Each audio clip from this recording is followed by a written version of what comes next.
time at Disney Springs? No, I didn't. I could not walk around Disney Springs. It was so freaking hot. Yeah. It was terribly hot. The furthest that we went was the Star Wars Trading Post. I had to go to the Star Wars Trading Post. Okay, yeah, at the other end. Sure. Yeah, yeah. You know what I mean? I, So I was hoping our vacations were going to overlap. I had right. dreams of me and you doing a collab at Luxury of Time. It was going to be awesome. Hey, you should have shot me a message like, "Yo, it's on and popping." we were off by a few days. You just okay. left, I think, when I got Right. there. But Okay. yeah, Cool. otherwise I would have for sure. I did go to the Florida Mall though, and I went to a jewelry store that I had heard about called Mayors. Okay, yeah, that's a big one. I went in there and I just felt small. I just felt small, and when I walked out of there, I was so sad, and my wife just looked at me like, "You just pitiful." And I just sat down with my iced coffee and just started drinking. Like, isn't that crazy? Do you guys feel that way though? So, okay, let's go into the next story, and I think it's going to tie in beautifully with the watch collecting and different tiers of collecting, and how some people view collecting as opposed to how we view collecting, right? So there's this crazy story, right? So there's Patek Philippe just announced, right, or they announced a few months ago that the 5711 was going to be discontinued. But then they came out with the 5711 in green dial, and it was super hard to get. Nobody can get it, right? And apparently this guy, I think his name was Paul, or I forget, everybody's saying his name on social media. Apparently, I don't know if this is true or not, but apparently his mom, I think, owned a jewelry shop or something, and she was an AD for Patek.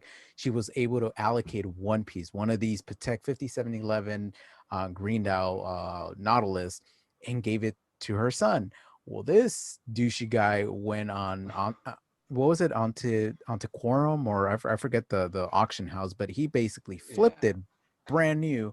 It's a $35,000 watch, and he flipped it for 35,000. He flipped it for like 376,000. And then with all the fees, right? With all the fees, it's gonna be close to $500,000 for the buyer, right? Yeah, it's crazy. That is stupid. How do you guys feel about that?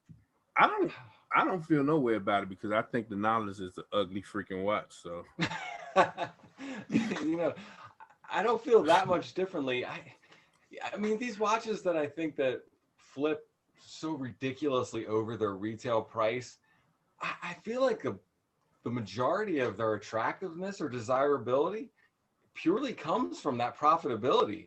I'm not sure it comes from the watch all that much. Right. And then it has an integrated bracelet. How do y'all feel about that?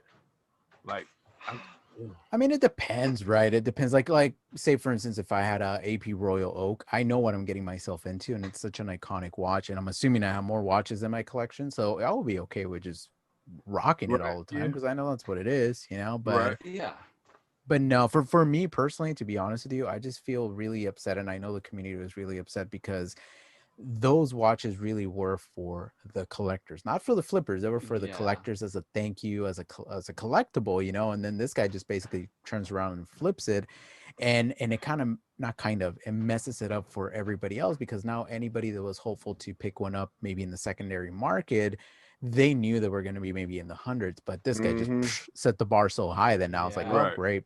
Yeah. They were never going to be able to get it. He had an inside connection, huh? To get that watch. Yeah, and supposedly a few years ago, when a watch left a Patek Philippe AD, they were supposed to take it out of the seal box and give it to you. And this watch, they did not, right? So it came completely sealed and everything. So again, but because the story tied back to his mom, and if she's no longer an AD and she's being cut off, well, what does she care? You know what I mean? But but he's being blacklisted for real. You said insider information. Didn't they lock Martha Stewart up for that? That's right, man. So but what do you think though? Like, if those watches, say they flipped for a 15% loss, like almost every other watch, is the sub and the Nautilus, is it still that attractive if it doesn't jump up in price? I mean, I don't know. Well, it's because we view this, us three, and I'm sure a lot of people watching share the same sentiment.